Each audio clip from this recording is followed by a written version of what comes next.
This program contains true stories of rescues. All of the 911 calls you will hear are real. Whenever possible, the actual people involved have helped us reconstruct the events as they happened.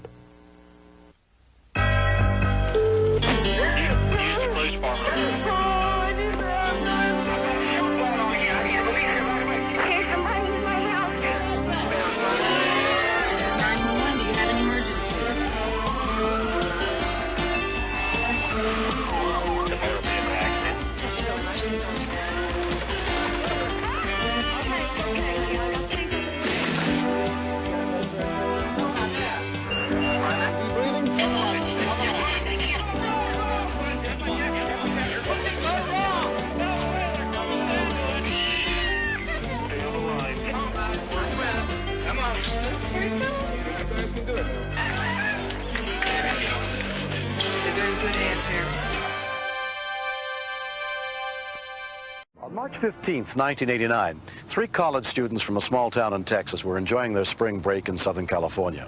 They had been cautioned by their parents to be careful on their trip out west, but 19-year-old Ed Cozen and his friends never imagined they'd find trouble while walking along a beautiful beach in the peaceful community of Malibu.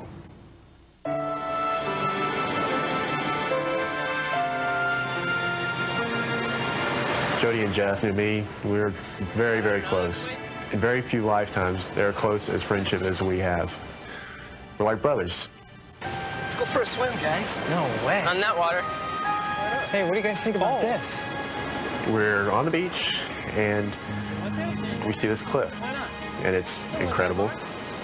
And we decide it's there, let's climb it. Watch the sand on your feet. Ed went up first. He's a very, very lanky and strong person. And then I went up because Jody had decided that because I was shorter than he was and he was stronger than myself, he would stay behind to make sure I didn't fall.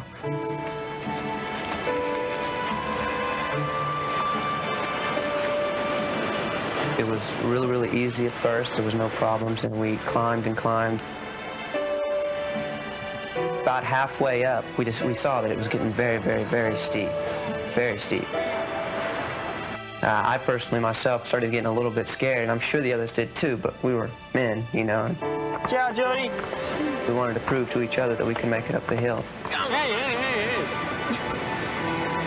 Oh. You okay, Jody? I make it all the way up to the top, and Jeff wanted to take a picture of Jody. So I went to the other side to look at the view. Hey, Jody, smile! I looked back down at Jody, and Jody had absolutely no fear. He seemed very, very in control of the situation.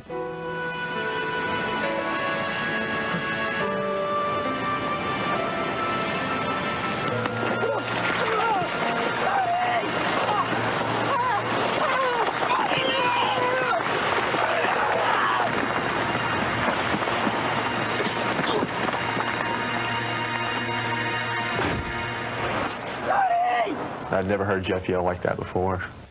He yelled to me, "Go get help, Jody had fallen." It's taken us about an hour to climb up the mountain, and I got down in probably a minute. I ran over to him, and I realized that he was going to be in serious trouble. Hold on, bud. You're going to be okay.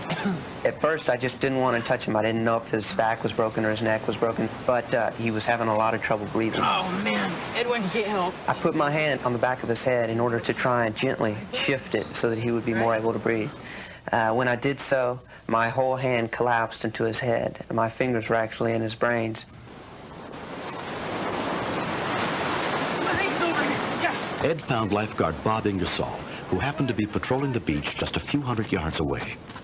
As I came upon him, I could hear his breath was occluded. It was very raspy. The way he was breathing, it was possible he had internal injuries.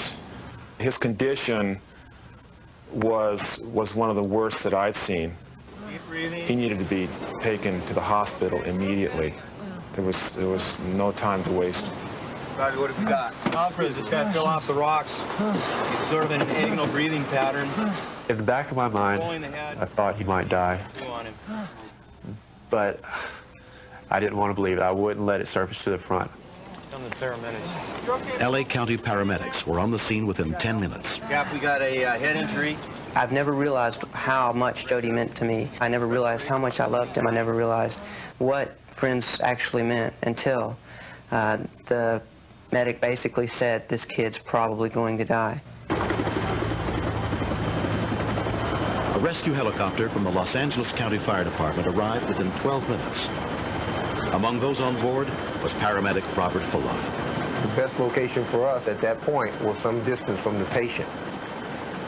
Sorry, paramedics! We knew where we had a situation that we referred to as a scoop and run. Okay, guys, what do you got? This guy, he was broken up. And that meant that as soon as we could get the patient secured, we were going to begin rapid transport.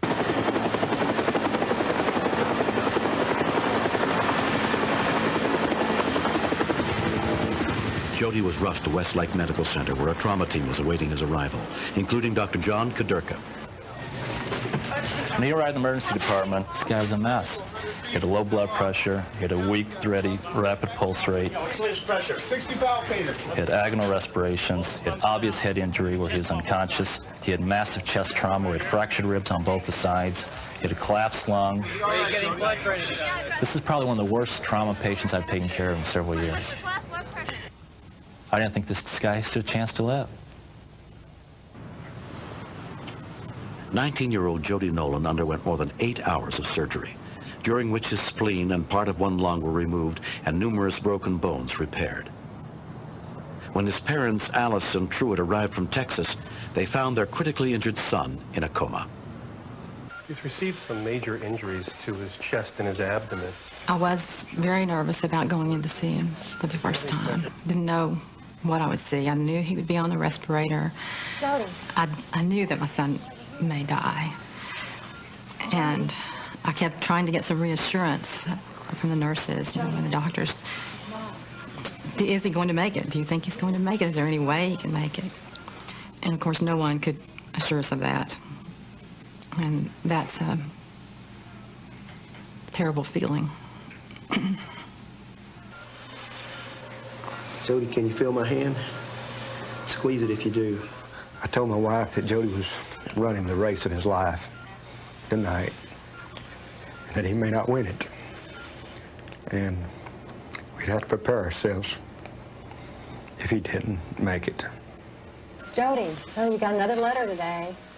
Looking at my brother, the thoughts going through my mind were, oh my God, I'm going to lose someone else that's really close to me. And I thought about my family and my parents and what it would be like to have 3 in the family instead of 4. Your big Bronco's at my house, and I adjusted the carburetor for you. Either my wife or my daughter or some of our friends was by his side at all times, and we kept talking to him even when he was in the coma. We felt that if he knew we were there, then he would leave us.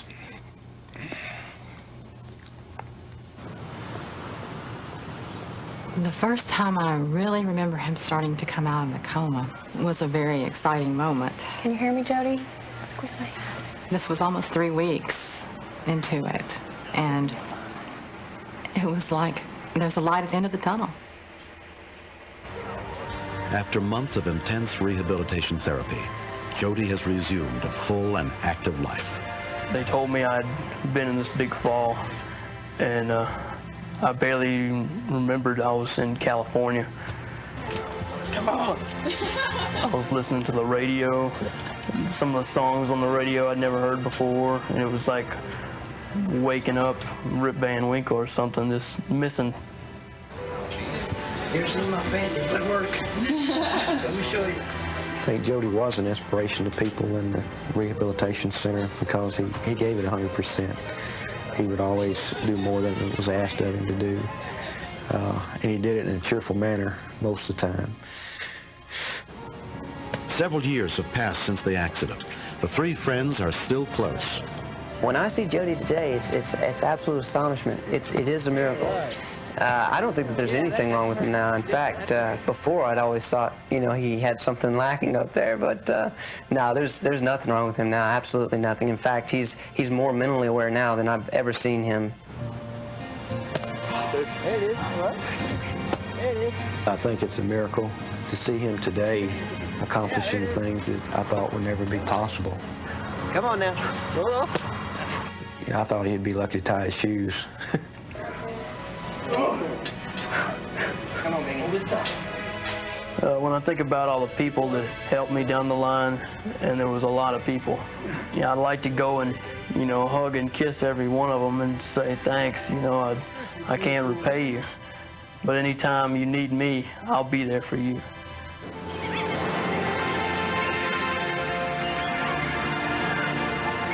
Three years after the accident, I went back to Point Dume. I felt a part of me was back there, was pulling me back. And so I felt it was time for me to go back out there and see it.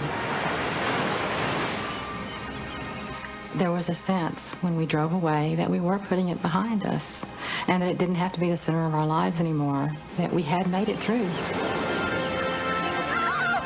It's a new beginning. I ended one chapter of my life, and now it's time to start a new one.